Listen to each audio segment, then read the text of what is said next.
ಸದ್ಯ ಗದಗ್ನ ಲಕ್ಕುಂಡಿಯಲ್ಲಿ ನಿಧಿ ಪತ್ತೆ ಪ್ರಕರಣಕ್ಕೆ ಸಂಬಂಧಪಟ್ಟ ಹಾಗೆ ಸಾಕಷ್ಟು ಚರ್ಚೆ ಆಗ್ತಾ ಇದೆ. ಲಕ್ಕುಂಡಿ ನಿಧಿ ಪತ್ತೆ ಪ್ರಕರಣಕ್ಕೆ ಮತ್ತೊಂದು ಸ್ಫೋಟಕ ಟ್ವಿಸ್ಟ್ ಸಿಗ್ತಾ ಇದೆ. ಚಿನ್ನದ ನಿಧಿ ಪತ್ತೆಯಾಗಿದೆ. ಇನ್ನು ಅರ್ಧ ಕಳ್ಳತನ ಆಗಿರೋ ಬಗ್ಗೆನೂ ಕೂಡ ಸಾಕಷ್ಟು ಅನುಮಾನಗಳು ವ್ಯಕ್ತವಾಗ್ತಾ ಇದ್ದಾವೆ. ಕಳ್ಳತನವಾದ ಬಗ್ಗೆ ಈಗ ಪ್ರಜ್ವಲ್ ಚಿಕ್ಕಪ್ಪ ಅನುಮಾನವನ್ನ ವ್ಯಕ್ತಪಡಿಸಿದ್ದಾರೆ. ಗ್ರಾಮ ಪಂಚಾಯಿತಿ ಸದಸ್ಯರೊಬ್ಬರಿಂದ ಚಿನ್ನ ಕಳುವಾಗಿರುವಂತಹ ಆರೋಪ ಕೇಳಿ ಬರ್ತಾ ಇದೆ. ಇನ್ನು ಪ್ರಜ್ವಲ್ ಚಿಕ್ಕಪ್ಪ ಮೌನೇಶ್ವರ್ ರೀತಿಯಿಂದ ಈಗ ಗಂಭೀರವಾದಂತಹ ಆರೋಪ ಕೇಳಿ ಬರ್ತಾ ಇದೆ.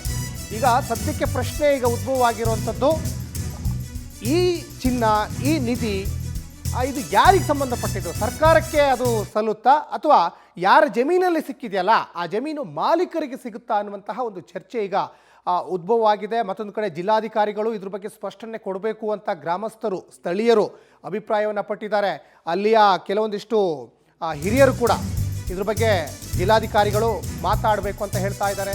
ಚಿನ್ನ ಸಿಕ್ಕ ಬಳಿಕ ಗುಡಿ ಬಳಿ ಕುಳಿತಿದ್ದ ಮಗನನ್ನ ಕರೆದೊಯ್ದಿದ್ಲು ಗ್ರಾಮ ಪಂಚಾಯಿತಿ ಸದಸ್ಯೆ ಅನ್ನುವಂಥದ್ದು ಕೂಡ ಗೊತ್ತಾಗ್ತಾ ಇದೆ. ತನ್ನ ಮನೆಗೆ ಕರೆದೊಯ್ದಿದ್ದು ಯಾಕೆ ಅನ್ನುವಂತಹ ಪ್ರಶ್ನೆ ಉದ್ಭವವಾಗಿದೆ. ಸಾರ್ವಜನಿಕವಾಗಿ ತಂಬಿಗೆಯಲ್ಲಿದ್ದಂತಹ ಚಿನ್ನವನ್ನ ಹೊರತೆಗಿಬೇಕಾಗಿತ್ತು. ಗುಪ್ತವಾಗಿ ಫೋಟೋವನ್ನ ತೆಗೆದು ಮಾಜಿ ಜಿಲ್ಲಾ ಪಂಚಾಯಿತಿ ಅಧ್ಯಕ್ಷರಿಗೆ ಕಳಿಸಿದ್ಯಾಕೆ? ಇನ್ನು ತಂಬಿಗೆ ತುಂಬಿತ್ತು, ಅರ್ಧ ತೆಗೆದುಕೊಂಡಿದ್ದಾರೆ ಎಂಬ ಅನುಮಾನಗಳು ವ್ಯಕ್ತವಾಗ್ತಾ ಇದ್ದಾವೆ. ನಮ್ಮ ಮಗನ ಜೊತೆ 4 ಜನ ಹಿರಿಯರನ್ನ ಆ ಸದಸ್ಯೆ ಕರೆದೊಯ್ಯಬೇಕಾಗಿತ್ತು. ಆತ ಇನ್ನೂ ಚಿಕ್ಕ ಹುಡುಗ, ಅವನಿಗೆ ಏನೂ ಕೂಡ ಅರ್ಥ ಆಗಲ್ಲ ಅಂತ ಅವ್ರ ಚಿಕ್ಕಪ್ಪ ಹೇಳ್ತಾ ಇದ್ದಾರೆ. ಈ ಬಗ್ಗೆ ತನಿಖೆ ಮಾಡಿಸಿ ಅಂತ ಮಾಜಿ ಜಿಲ್ಲಾ ಪಂಚಾಯಿತಿ ಅಧ್ಯಕ್ಷರಿಗೆ ಒತ್ತಾಯ ಕೇಳಿ ಬರ್ತಾ ಇದೆ. ಆದರೆ ಸಿದ್ದೇಶ್ವರ್ ಪಾಟೀಲ್ ಕೂಡ ಈಗ ಮೌನಕ್ಕೆ ಶರಣಾಗಿದ್ದಾರೆ. ಜಿಲ್ಲಾಡಳಿತ ಸ್ಪಷ್ಟಪಡಿಸಬೇಕು. ಚಿನ್ನ ಕಳುವಾಗಿರುವ ಬಗ್ಗೆ ಚಿಕ್ಕಪ್ಪ ಮೌನೇಶ್ವರಿತ್ತ ಈಗ ಒತ್ತಾಯ ಈಗ ಕೇಳಿ ಬರ್ತಾ ಇದೆ. ನೋಡಿ, ಎಲ್ಲಿ ನೋಡಿದ್ರು ಕೂಡ ಚಿನ್ನ. ಒಂದು ಕಡೆ ಈ ಚಿನ್ನ ನಿಜಕ್ಕೂ ಸರ್ಕಾರಕ್ಕೆ ಸೇರಬೇಕಾ? ಯಾಕಂದರೆ ನಿಧಿ ಸಿಕ್ಕಿದಂಥ ಸಂದರ್ಭದಲ್ಲಿ ಅದು ಸರ್ಕಾರದ ಪಾಲು, ಸರ್ಕಾರದ ಸ್ವತ್ತು ಅನ್ನುವಂತಹ ಒಂದು ಮಾತಿದೆ. ಮತ್ತು ಸಾಕಷ್ಟು ಸಂದರ್ಭದಲ್ಲಿ ನಿಧಿ ಇದೆ ಅಂತ ಹೇಳಿಬಿಟ್ಟು ನರಬಲಿ, ಪ್ರಾಣಿ ಬಲಿ ಕೊಟ್ಟಿದ್ದ ಉದಾಹರಣೆ ಇದ್ದರೂ ಕೂಡ ಅಲ್ಲಿ ಸಿಕ್ಕಿರಲ್ಲ ನಿಧಿ. ಆದರೆ ಇಲ್ಲಿ ಕೈ ಹಾಕಿದಲ್ಲೆಲ್ಲ ಲಕ್ಕುಂಡಿಯಲ್ಲಿ ಚಿನ್ನ ಸಿಗ್ತಾ ಇದೆ, ನಿಧಿ ಸಿಗ್ತಾ ಇದೆ. ಈಗ ಜಿಲ್ಲಾಧಿಕಾರಿಗಳು ಇದಕ್ಕೆ ಉತ್ತರ ಕೊಡಬೇಕು ಅಂತ ಗ್ರಾಮಸ್ಥರು ಬಿಗಿ ಪಟ್ಟನ್ನು ಹಿಡಿದಿದ್ದಾರೆ.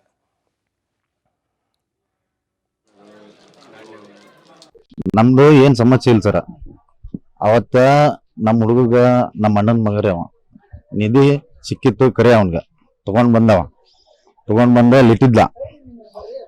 ಅಲ್ಲೇ ಅವರು ಗ್ರಾಮ ಪಂಚಾಯತಿ ಮೆಂಬರ್ ರೀ. ಅವರು 5ನೇ ವಾರ್ಡ್, ಅವರು 4ನೇ ವಾರ್ಡ್ನವರು ನಮ್ಮ ಮನೆಯಾಗ ಅದಾರ.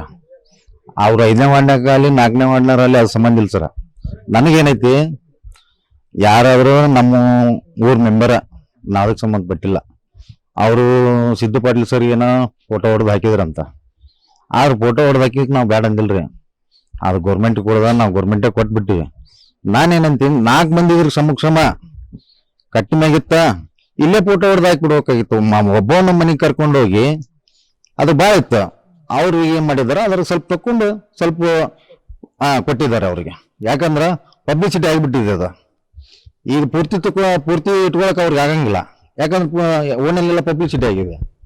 ಅದನ್ನ ನಾವೇನಂತೀವಿ, ಈಗ ಅದನ್ನ ಒಮ್ಮೆ ಎನ್ಕ್ವೈರಿ ಮಾಡಿ ಅದು ಇನ್ನು ಉಳಿದಿದ್ದು ಅದನ್ನ ಗೌರ್ಮೆಂಟ್ ಕೊಡ್ಬೇಕಂತ ನಾವು ಹೇಳ್ತಾ ಇದ್ವಿ. ನಮ್ದು ಏನ್ ಸಮಸ್ಯೆ ಇಲ್ಲ ಸರ. ಅವತ್ತ ನಮ್ಮ ಹುಡುಗ, ನಮ್ಮ ಅಣ್ಣನ ಮಗರೇ ಅವ. ಈ ಬಗ್ಗೆ ಹೆಚ್ಚಿನ ಡೀಟೇಲ್ಸ್ ಅನ್ನು ನಮ್ಮ ಪ್ರತಿನಿಧಿ ಮಹಂತೇಶ್ ಕೊಡ್ತಾ ಹೋಗ್ತಾರೆ. ಮಹಂತೇಶ್, ಈಗ ಗದಗ್ನ ಲಕ್ಕುಂಡಿಯಲ್ಲಿ ಸಾಕಷ್ಟು ನಿಧಿ ಸಿಕ್ಕಿದೆ. ಈ ನಿಧಿ ಯಾರ ಸ್ವತ್ತು, ಸರ್ಕಾರದ ಅಥವಾ ಆ ಜಮೀನು ಮಾಲೀಕರದ ಅನ್ನುವಂತಹ ಪ್ರಶ್ನೆ ಉದ್ಭವವಾಗಿದೆ. ಜೊತೆಗೆ ಇಲ್ಲಿ ಗ್ರಾಮ ಪಂಚಾಯಿತಿಯ ಅಧ್ಯಕ್ಷರ ಮೇಲೆ, ಸದಸ್ಯರ ಮೇಲೆ ಒಂದಿಷ್ಟು ಅನುಮಾನಗಳನ್ನು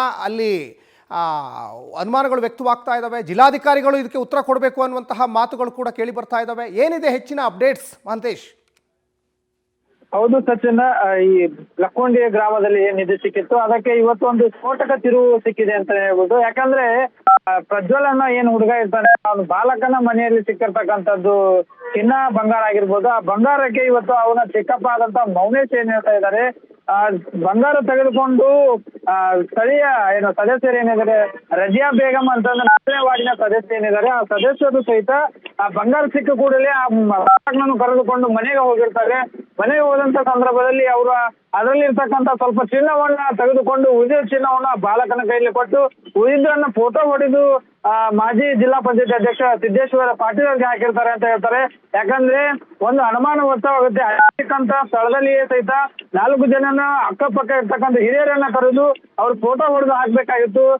ನಮ್ಮ ಮಗನನ್ನ ಮನೆಗೆ ಕರ್ಕೊಂಡು ಹೋಗಿ ಅಲ್ಲಿ ತಾವು ಫೋಟೋ ಹೊಡೆದು ಹಾಕುವಂತದ್ದು ಜರೂರತಿ ಏನಿತ್ತು ಅನ್ನೋದನ್ನ ಸ್ಥಳೀಯ ಯಾರು ಅವರು ಚಿಕ್ಕಪ್ಪ ಅಂತ ಮೌನೇಶ್ ಅವ್ರು ಸಹಿತ ಆರೋಪವನ್ನ ಮಾಡ್ತಾ ಇದ್ರೆ. ಇದು ತನಿಖೆ ಆಗ್ಬೇಕು, ತನಿಖೆ ಆಗ್ಲಿಲ್ಲ ಅಂತಂದ್ರೆ ಸ್ಥಳೀಯ ಸದಸ್ಯರು ಏನಿದ್ದಾರೆ ರಜಿಯಾ ಬೇಗಂ ಅಂತಂದು ಅವರು ನಮ್ಮ ಮಗನನ್ನು ಕರೆದುಕೊಂಡು ಹೋಗಿ ಕೆಲವಷ್ಟು ಚಿನ್ನವನ್ನು ತಗೊಂಡಿದ್ದಾರೆ. ಇದು ಎಲ್ಲೋ ಅರ್ಧ ಆಗಿದೆ ಚಿನ್ನ, ನಮಗೆ ಕಡಿಮೆ ಕೊಟ್ಟಿದ್ದಾರೆ, ಇದು ಸರ್ಕಾರಕ್ಕೆ ಸೇರ್ಬೇಕಾಗಿತ್ತು, ಅದರಲ್ಲೂ ಸಹಿತ ಅವರು ತಗೊಂಡಿದ್ದಾರೆ ಅನ್ನೋ ಆರೋಪ ಕೇಳಿ ಬರ್ತಾ ಇದೆ. ಸದ್ಯಕ್ಕೆ ಇದಕ್ಕೆ ಸರ್ಕಾರ ಆಗಿರ್ಬೋದು, ಜಿಲ್ಲಾಡಳಿತ ಆಗಿರ್ಬೋದು, ಸಿದ್ದೇಶ್ವರ ಪಾಟೀಲ್ ಆಗಿರ್ಬೋದು ಎಲ್ಲರೂ ಸಹಿತ ಒಂದು ತನಿಖೆಯನ್ನ ಮಾಡಿಬಿಟ್ಟು ಸರಿಯಾದ ನಿರ್ಣಯಕ್ಕೆ ಬರಬೇಕು ಅಥವಾ ನಮಗೆ ನ್ಯಾಯ ಕೊಡಿಸಬೇಕು ಅನ್ನೋದು ಮೌನೇಶ್ವರ ರಿತ್ತಿ ಅವರ ಮಾತಾಗಿರ್ತಕ್ಕಂಥದ್ದು. ಸಚಿನ್, ಧನ್ಯವಾದ ಮಹಂತೇಶ್ ತಮ್ಮೆಲ್ಲ ಡೀಟೇಲ್ಸ್ಗಾಗಿ.